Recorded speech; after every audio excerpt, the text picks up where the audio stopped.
Hello everyone, सभी NEET aspirant को नमस्कार।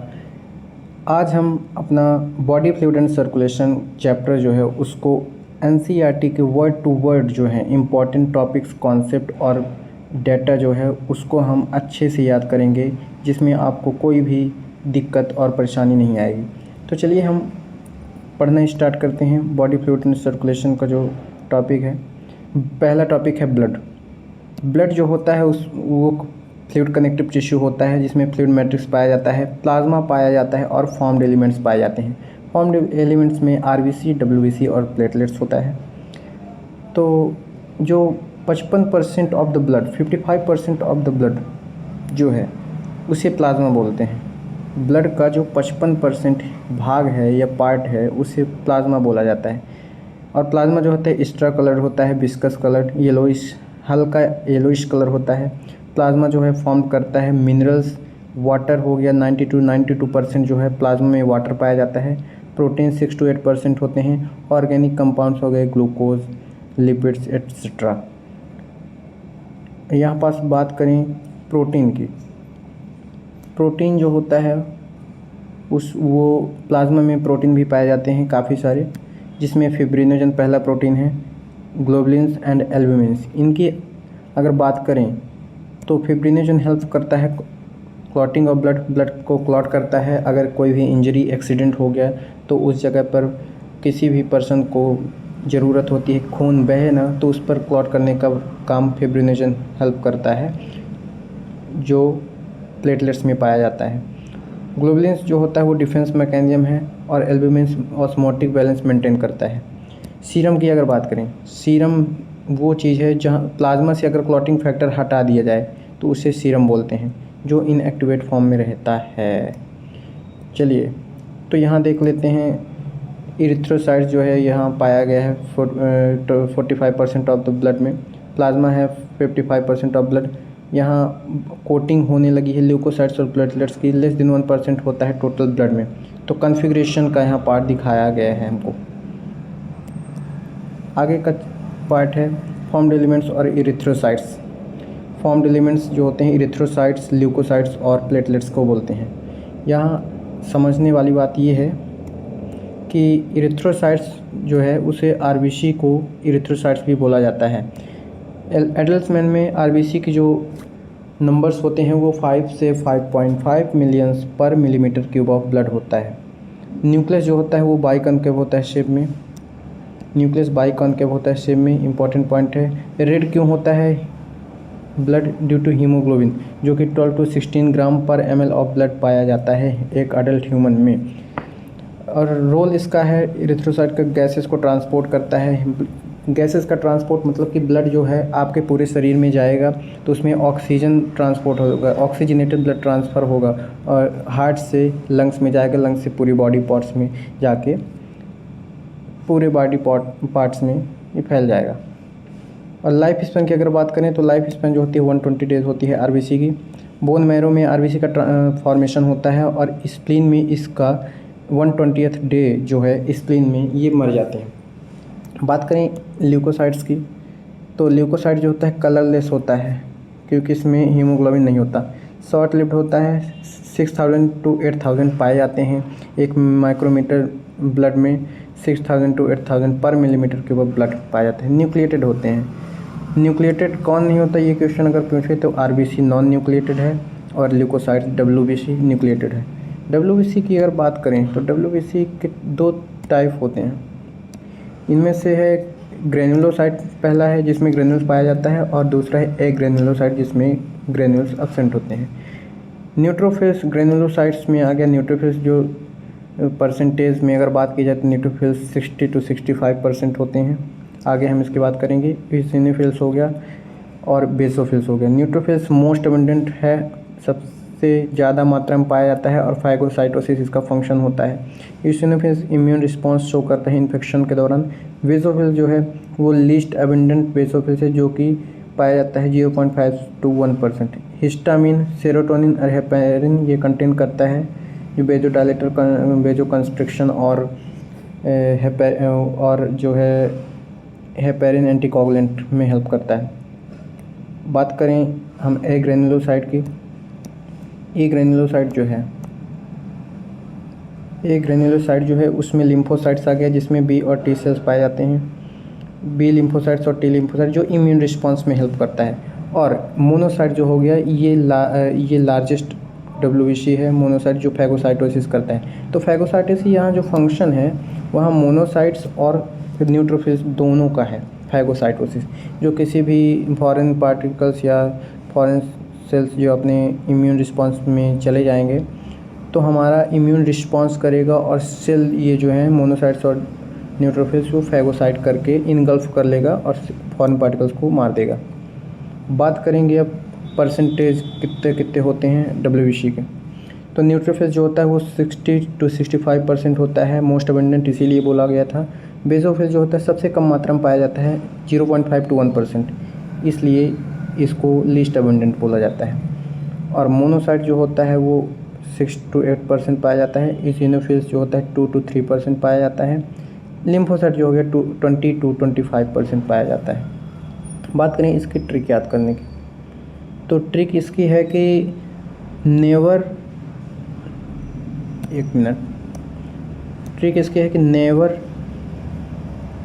मंकी ईट बनाना, या फिर कह सकते हैं कि नेवर लेट मंकी ईट बनाना। नेवर से न्यूट्रोफिल्स, लेट से लिम्फोसाइट्स, मंकी से हो गया मोनोसाइट्स और हो गया ईट से यूजेनोफिल्स और बनाना से वेजोफिल्स। अब हम बात करेंगे प्लेटलेट्स क्या होता है। प्लेटलेट्स को बोला जाता है थ्रोम्बोसाइट्स जो 1,50,000 to 3,50,000 पर मिलीमीटर के ब्लड में पाए जाते हैं। फंक्शन है कोगुलेशन ऑफ ब्लड। प्रोड्यूस होता है मेगा कैरियोसाइट जो स्पेशल सेल पाई जाती है। ये एक इम्पॉर्टेंट पॉइंट है, मेगा कैरियोसाइट स्पेशल पॉइंट है, ये नीट का है, स्टार पॉइंट आप मार्क कर सकते हैं। और बोन मैरो में फॉर्मेशन होता है। अब ये NCERT के कुछ अच्छे डायग्राम हैं जो डायग्राम बेस्ड क्वेश्चन आ सकते हैं इसमें से। डायग्राम बेस्ड, तो मोनोसाइट जो होता है इसका किडनी शेप न्यूक्लियस होता है। बेसोफिल जो होता है 2 to 3 बाइलोब न्यूक्लियस पाए जाते हैं। लिम्फोसाइट्स में राउंड न्यूक्लियस पाया जाता है। और न्यूट्रोफिल्स में 2 से 3 लोब के न्यूक्लियस, जैसे एक ये लोब हो गया, 1 2 और ये 3। और यूसिनोफिल्स जो होता है वो बाइलोब न्यूक्लियस पाया जाता है। प्लेटलेट्स का डायग्राम है, ल्यूकोसाइट्स है और ये इरिथ्रोसाइट्स है। इरिथ्रोसाइट्स को हम क्या बोलते हैं? RBC, ल्यूकोसाइट्स को WBC, प्लेटलेट्स को थ्रोम्बोसाइट्स। बात करेंगे अब ब्लड ग्रुपिंग की। ब्लड ग्रुपिंग में अगर हम बात करें, ब्लड ग्रुप की अगर बात करें तो ब्लड ग्रुप जो होते हैं AB group, ABO type of blood grouping होती है based on surface of antigen.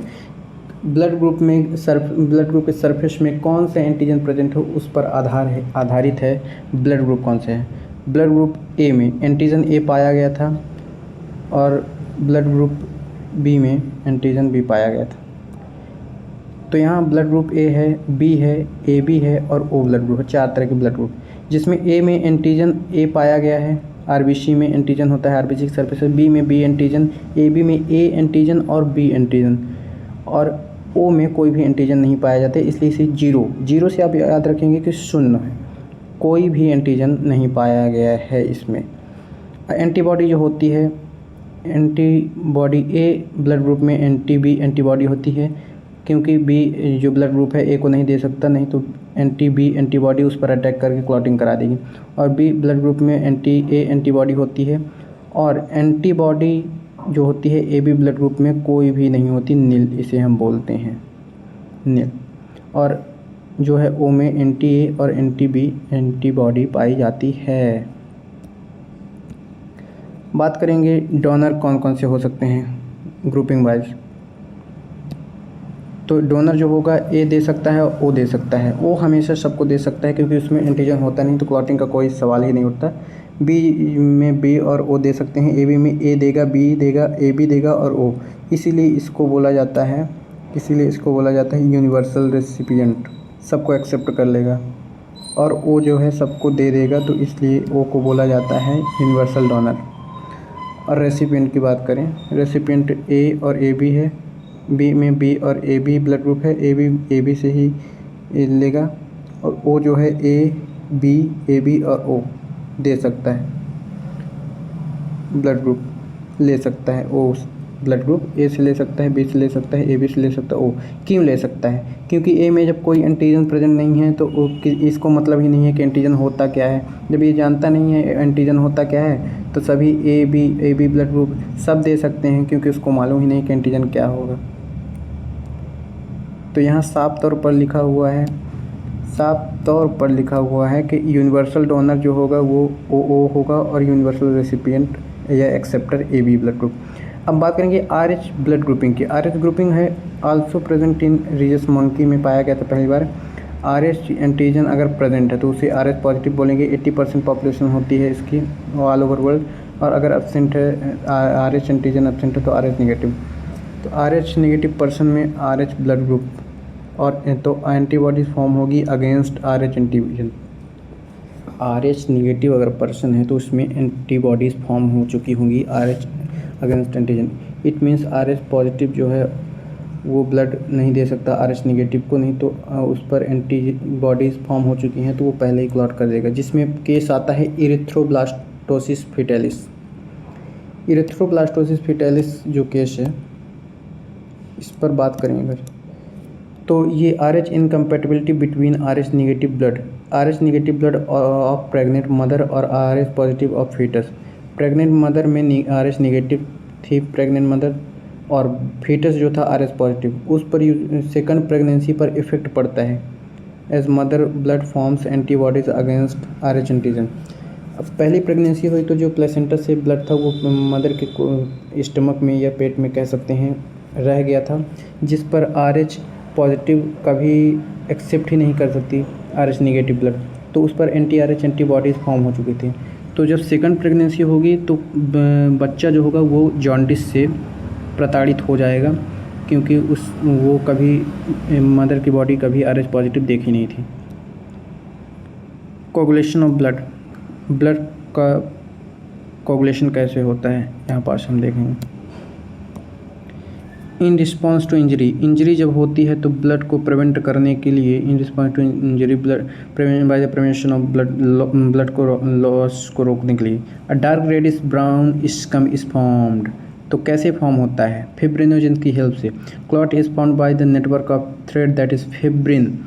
अब देखेंगे यहाँ पास इंजर्ड टिश्यू है, इंजर्ड टिश्यू द्वारा रिलीज़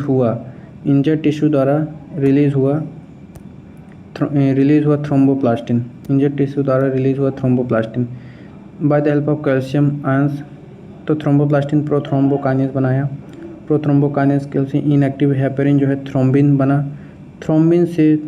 प्रोथ्रोम्बिन से कैल्शियम की हेल्प से ये बना थ्रोम्बिन जो है फिब्रिनोजन जो है वो कैटलाइज हुआ थ्रोम्बिन के द्वारा, फिब्रिनोजन कैटलाइज हुआ थ्रोम्बिन के द्वारा, तो यहाँ फिब्रिन बना। और फिब्रिन और जो ब्लड सेल्स होंगी RBC WBC और प्लेटलेट्स ब्लड सेल्स होंगी वो क्लॉट फॉर्म कर देंगे। यहाँ पास बात करेंगे लिम्फ जो टिश्यू फ्लूइड होता है और इंटरस्टिशियल फ्लूइड होता है।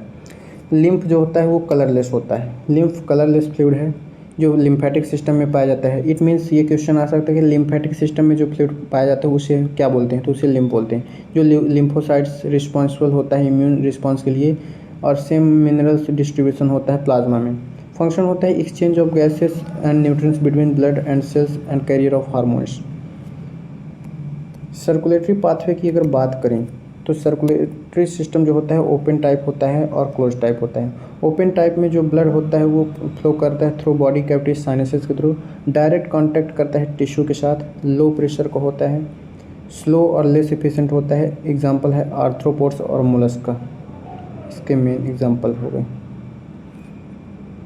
बात करें क्लोज सर्कुलेटरी सिस्टम के, ब्लड थ्रो करेगा ब्लड जो है इसमें network of artery blood vessels पाए जाएंगे, मतलब आर्टरी और कैपिलरीज वेंस की नेटवर्क पाए जाएंगे। डायरेक्टली ब्लड फ्लो नहीं होगा, ऑर्गन कोई भी कांटेक्ट नहीं आएंगे, तो नो डायरेक्ट कांटेक्ट, इसमें साफ तौर पर लिखा है कोई भी कांटेक्ट नहीं हुआ। तो हाई प्रेशर रहेगा ब्लड का, फास्ट और मोर एफिशिएंट। एग्जांपल है एनालिट्स और कॉर्डेट्स, ये मोस्ट इम्पॉर्टेंट एग्जांपल हैं आपके। देखिए यहाँ पास चैम्बर की बात करें अगर, चैम्बर की बात करें तो 2 चैम्बर अगर हैं तो एक एट्रिया एक वेंट्रिकल्स होगा, जिसमें फिश इज़ द एग्जांपल, जो सिंगल सर्कुलेशन होगा। बहुत अच्छा ये पॉइंट लिखा हुआ है, सिंगल सर्कुलेशन फिश में पाया जाता है। बात करें अगर 3 चैम्बर्ड हार्ट की, एट्रिया 2 होंगी, वेंट्रिकल्स एक होंगी। जब एट्रियम से वेंट्रिकल्स में जाएगा तो वेंट्रिकल्स जब एक ही है तो दोनों एट्रियम से जो ब्लड आएगा तो वेंट्रिकल्स में एक ही में आएगा तो मिक्स हो जाएगा। तो एम्फीबियंस और रेप्टाइल्स इसका एग्जांपल है, एक्सेप्ट क्रोकोडाइल। क्रोकोडाइल में 4 चैम्बर्ड हार्ट होता है। तो इसका जब एट्रियम से वेंट्रिकल्स में आया ब्लड तो सर्कुलेशन तो डबल हुआ पर इनकम्प्लीट डबल सर्कुलेशन हुआ।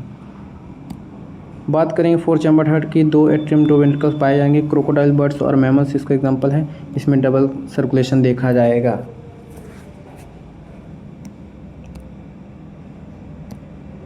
ह्यूमन सर्कुलेटरी सिस्टम की अगर बात करें तो मस्कुलर हार्ट होता है, नेटवर्क ऑफ ब्लड वेसल्स और ब्लड। तो हार्ट जो होता है मेसोडर्मली ड्राइव होता है, लोकेशन थोरेसिक कैविटी में होती है, बिटवीन लंग्स, क्लेंच्ड शेप इसका होता है। एक मुट्ठी के बराबर हार्ट का जो होता है वो एरिया होता है। स्लाइटली टिल्टेड टुवार्ड्स लेफ्ट, इसीलिए हम बोलते हैं कि हार्ट हमारा लेफ्ट में होता है, पर इतना ज़्यादा लेफ्ट में नहीं होता है।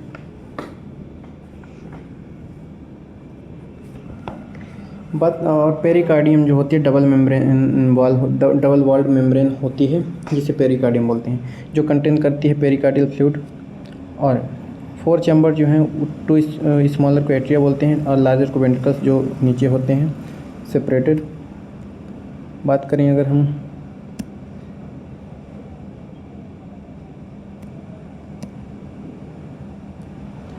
और ये सेपरेट होते हैं एंटीवेंट्रिकुलर सेप्टम, जो थिक फाइब्रस टिश्यू से बना होता है। एट्रियम और वेंट्रिकल्स जो होते हैं एट्रियो वेंट्रिकुलर सेप्टम से सेपरेट होते हैं, जो थिक फाइब्रस टिश्यू से बना होता है।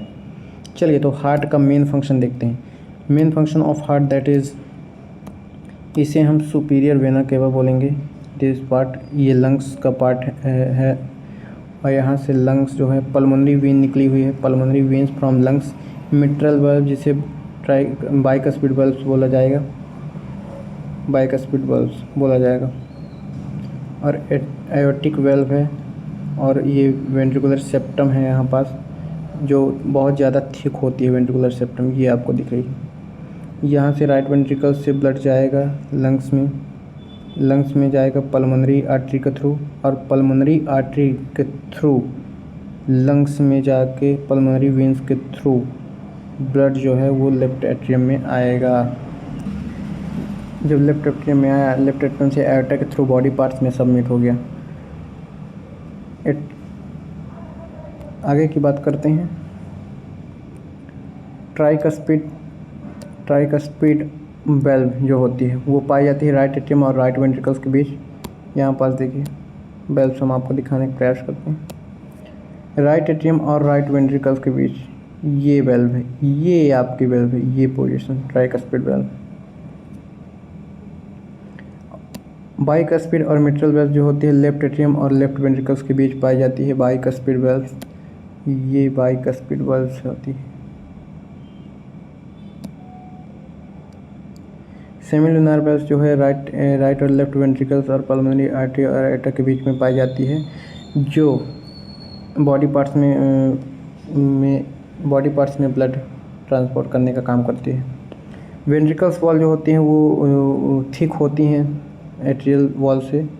और जनरेशन ऑफ एक्शन पोटेंशियल की अगर बात करें तो हार्ट जो हमारा हार्ट है, वो हमारा हार्ट जो बीट करता है वो 70 to 75 टाइम्स पर मिनट करता है, और एवरेज हम बात करते हैं तो 72 टाइम्स बोलते हैं।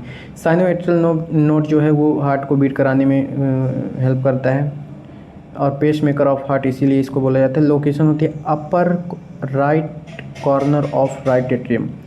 एट्रियो वेंट्रिकुलर नोड जो है वो पास करता है एट्रियो वेंट्रिकुलर सेप्टम के थ्रू पास होता है, जो डिवाइड कर देता है 2 बंडल्स में, और ये बंडल जो है बंडल ऑफ हिस बोलते हैं, पुरकिंजी फाइबर्स में डिवाइड हो जाते हैं। बात करेंगे कार्डियक साइकिल की जो मोस्ट इम्पॉर्टेंट पार्ट्स है। सिक्वेंशियल इवेंट्स इन हार्ट, जो कि 0.8 सेकंड का होता है एक कार्डियक साइकिल, जिसमें ट्राइकस्पिड बाइकस्पिड वेल्व्स ओपन होती हैं और सेमिलुनार वेल्व्स क्लोज हुई। पहले ट्राइकस्पिड वेल्व्स और बाइकस्पिड वेल्व्स ओपन हुई और सेमिलुनार वेल्व्स क्लोज हुई। ब्लड फ्लो हुआ बाय द पल्मोनरी वेन से ब्लड आया, वेना केवा में गया, देन लेफ्ट एट्रियम से लेफ्ट एट्रियम और राइट वेंट्रिकल से लेफ्ट वेंट्रिकल्स और राइट वेंट्रिकल्स में गए। ठीक है। एक्शन पोटेंशियल जनरेट हुआ ऐसे नोड के द्वारा, एट्रियल कॉन्ट्रैक्शन हुआ जिसमें ब्लड फिलिंग हुई एट्रियल में, और इन एट्रियल कॉन्ट्रैक्शन होने के बाद ब्लड का फ्लो जो है 30% बढ़ गया वेंट्रिकल्स में। वेंट्रिकल्स में अब ब्लड की फिलिंग होने लगी एट्रियल कॉन्ट्रैक्शन होने के बाद, और एक्शन पोटेंशियल जो है वो एवी नोड और एवी बंडल के थ्रू कंडक्ट किया गया, जो ट्रांसमिशन कराया गया। Transmission to bundle of His में जो है कॉन्ट्रैक्शन हुआ ventricle contract, then atria relax हो गई और प्रेशर बढ़ा वेंट्रिकल्स में, और ट्राइकस्पिड और बाइकस्पिड वेल्स अब क्लोज हो चुके हैं जैसे एट्रिया रिलैक्स हुआ और सेमीलुनार वेल्स ओपन हुई। सेमीलुनार वेल्स ओपन होने के साथ ब्लड जो है सर्कुलेटरी पाथवे होने लगा। अब वेंट्रिकल रिलैक्स हो गई तो प्रेशर डिक्रीज हो गया। प्रेशर जब डिक्रीज हुआ तो सेमीलुनार वेल्स भी क्लोज हो गई, ट्राइकस्पिड वेल्स और बाइकस्पिड वेल्स ओपन हो गई, और ये साइकिल कंटिन्यू रिपीट होती रही। तो 1 मिनट में 70 से 75 बार ये प्रोसेस होती है जिसमें ब्लड हमारा फ्लो करता है पूरे बॉडी पार्ट्स में। हार्ट का साउंड अगर देखें, हार्ट का साउंड जो होता है वो पहला साउंड जिसे लब बोलते हैं वो क्लोज़र होता है, वो ये लब साउंड तब निकलता है जब ट्राइकस्पिड वेल्स और बाइकस्पिड वेल्स क्लोज होती हैं, और लॉन्ग होती है, सॉफ्ट होती है, लो पिच्ड होता है, लॉन्ग और सॉफ्ट। ड्यूरेशन जो है 0.1 सेकंड का होता है, और फ्रीक्वेंसी जो होती है 30 हर्ट्ज़ की होती है corresponding to R wave. Second heart sound जो है डब है, क्लोजर सेमिलुनार वेव जैसे ही क्लोज होगा तो डब साउंड निकलेगा। शॉर्ट होती है ड्यूरेशन, शॉर्ट ड्यूरेशन इसकी 0.1 सेकंड, इसकी भी ड्यूरेशन होती है 50 हर्ट्ज़, और 0.9 second after T wave, 0.09 second after T wave इसका ड्यूरेशन होता है। स्ट्रोक्स वॉल्यूम की अगर बात करें, स्ट्रोक्स वॉल्यूम वही प्रोसेस है कि volume of blood each ventricles द्वारा जो कितने वॉल्यूम ऑफ ब्लड जो है वो पंप हुआ है दोनों वेंट्रिकल्स के द्वारा एक कार्डियक साइकिल में, जो कि 70 ml होता है। तो और कार्डियक आउटपुट निकालना है, अगर कार्डियक आउटपुट निकालना है तो स्ट्रोक्स वॉल्यूम को और number of beats per minute करेंगे, तो यहाँ 5000 ml ब्लड आ जाएगा। 5000 ml ब्लड कैसे आएगा देखिए, स्ट्रोक्स वॉल्यूम 70 है और 72 से इंटू कर देंगे तो 5, वैसे तो ये 5040 ml आता है, पर अप्रॉक्सीमेटली हम 5000 ml या 5 लीटर ही मानते हैं। इलेक्ट्रोकार्डियोग्राफ की बात करें, इलेक्ट्रोकार्डियोग्राफ में ग्राफिकल रिप्रेजेंटेशन है। ग्राफिकल रिप्रेजेंटेशन होता है electrical activity of the heart का, जो जिसे इलेक्ट्रोकार्डियोग्राम, इसे हम इलेक्ट्रोकार्डियोग्राम बोलते हैं, ना कि इलेक्ट्रोकार्डियोग्राफ। ये जो ग्राफिकल रिप्रेजेंटेशन आ रहा है, first of all P wave जो है ये रिप्रेजेंट करती है, पी वेव रिप्रेजेंट करती है depolarisation of atria. P wave represent की डीपोलराइजेशन ऑफ एट्रिया, मतलब एक्साइटेशन ऑफ एट्रिया, कॉन्ट्रैक्शन हुआ। पी क्यू सेगमेंट डिले करता है एवी नोड को, और क्यू आर एक्स कॉम्प्लेक्स जो है वो डीपोलराइजेशन कराती है वेंट्रिकल्स की, और क्यू आर एक्स कॉम्प्लेक्स को ही हम मेज़र करके number of beats per minute in 1 minutes measure कर सकते हैं। और टी वेव रिप्रेजेंट करती है वेंट्रिकुलर रिपोलराइजेशन को। तो बात यह है कि पी वेव एट्रियल कॉन्ट्रैक्शन कराएगी, क्यू आर एस जो वेव है वो वेंट्रिकुलर कॉन्ट्रैक्शन कराएगी, और टी वेव जो है वो वेंट्रिकुलर डायस्टोल करा देगी, मतलब रिलैक्स कंडीशन। और यहाँ जॉइंट डायस्टोल की कंडीशन ये है टोटली।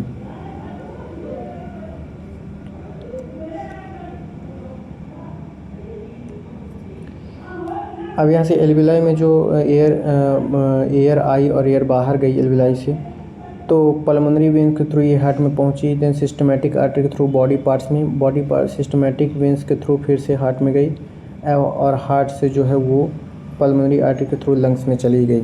हेपेटिक पोर्टल सिस्टम जो है वो स्पेशल वस्कुलराइज्ड कनेक्शन होता है इन डाइजेस्टिव ट्रैक्ट जैसे लीवर और इंटेस्टाइन के बीच, और बाद में ये ज्वाइन करता है सिस्टमैटिक सर्कुलेशन को। डबल सर्कुलेशन में जो है वो आर्टरियल वेन का स्ट्रक्चर जो 3 लेयर की होती हैं, 3 आउटर लेयर होती हैं, 3 लेयर पाई जाती हैं डबल सर्कुलेशन में। जिसमें ट्यूनिका एक्सटर्नल जो है फाइब्रस कनेक्टिव टिश्यू और कोलेजन फाइबर्स की बनी होती है। ट्यूनिका मीडिया स्मूथ मसल्स की और इलास्टिक फाइबर जिसमें इलास्टिन लाइन भी होती है। ट्यूनिका इंटरना जो है स्क्वैमस एपिथेलियम जिसे इंडोथेलियम बोला जाता है उससे बनी होती है। Regulation of cardiac cycle.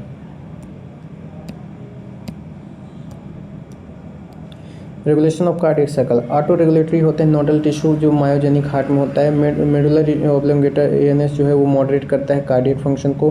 Sympathetic nerve जो होता है ANS autonomous nervous system increase करता है हार्ट रेट को। और वेंट्रिकुलर कंट्रैक्शन स्ट्रेंथ और इंक्रीज करता है कार्डियक आउटपुट को। पैरासिम्पैथेटिक न्यूरल सिस्टम डिक्रीज करता है हार्ट बीट को, डिक्रीज करता है कार्डियक आउटपुट को और कंडक्शन स्पीड को। तो इसमें sympathetic nervous system means heart के रेट को बढ़ा देता है, वहीं पैरासिम्पैथेटिक नर्वस सिस्टम डिक्रीज कर देता है हार्ट के सब्सटेंस को, हार्ट में जो भी कुछ चल रहा है। डिसऑर्डर्स की अगर बात करें, हाई बीपी जिसे हाइपरटेंशन बोलते हैं, नॉर्मल बीपी होती है 120 to 180। अगर यही चीज़ 140/190 हो गई, डायस्टोल ऊपर वाले को डायस्टोल बोलते हैं, डायस्टोल है और इसे सिस्टोल बोलते हैं। Contraction by relaxation by contraction की चीज़ है ये। डायस्टोल मतलब होता है रिलैक्सेशन, सिस्टोल मतलब कॉन्ट्रैक्शन। कोरोनरी आर्टरी डिजीज़ जिसे एथेरोस्क्लेरोसिस भी बोलते हैं। जब कैल्शियम और फैट कोलेस्ट्रॉल फाइब्रस टिश्यू ये डिपॉजिट हो जाए आर्टरीज में तो ये ल्यूमन को नैरो कर देती हैं जिससे ब्लड कम फ्लो होता है और एथेरोस्क्लेरोसिस की कंडीशन क्रिएट हो जाती है। एंजाइना पेक्टोरिस और इस कारण से चेस्ट में पेन हो जाता है, डिफेक्ट ऑक्सीजन की कमी होने लगती है हार्ट मसल्स में। और कॉमन मसल्स जो है मिडिल एज और ये कॉमन होती है मिडिल एज में और एल्डरली में। जब एज हो जाती है 40 to 50 ईयर्स तो ब्लड फ्लो इफेक्ट करता है इसमें से। हार्ट फेलियर की बात करें तो हार्ट स्टॉप कर देता है पंपिंग इफेक्टिवली क्योंकि ब्लड पहुंच नहीं रहा है ऑक्सीजनेटेड ब्लड प्रॉपर अमाउंट में, तो हार्ट फेल हो जाता है। इसमें कार्डियक अरेस्ट का भी खतरा हो जाता है। कार्डियक अरेस्ट वही चीज़ है कि हार्ट अगर बीटिंग स्टॉप कर दिया तो डेथ की केस बन जाती है due to not reach proper amount of oxygenated blood into the heart. तो हार्ट कंडीशन जो है हार्ट मसल्स डैमेज कर देती है। तो चलिए यहाँ से हमारा चैप्टर ये एंड होता है और आई होप सभी कुछ क्लियर होगा आपको। Word to word NCERT pure lines जो हैं इसमें हमने आपको पढ़ाया और आपसे उम्मीद करते हैं कि वीडियो पसंद आया होगा, पूरा रिवीजन हो गया होगा चैप्टर का। वीडियो को बार बार रिवाइज करते रहिए, आपको पूरी NCERT लाइंस क्लियर हो जाएंगी। तो धन्यवाद। चैनल को सब्सक्राइब करिए और सपोर्ट करिए, ऐसे ही बार बार अपडेट वीडियो आते रहेंगे हर चैप्टर के और पढ़ाई की जो स्ट्रेंथ है उसको हम मजबूत करते रहेंगे। धन्यवाद। नीट रिवीजन बाय हार्ट पर बने रहिए। Thank you.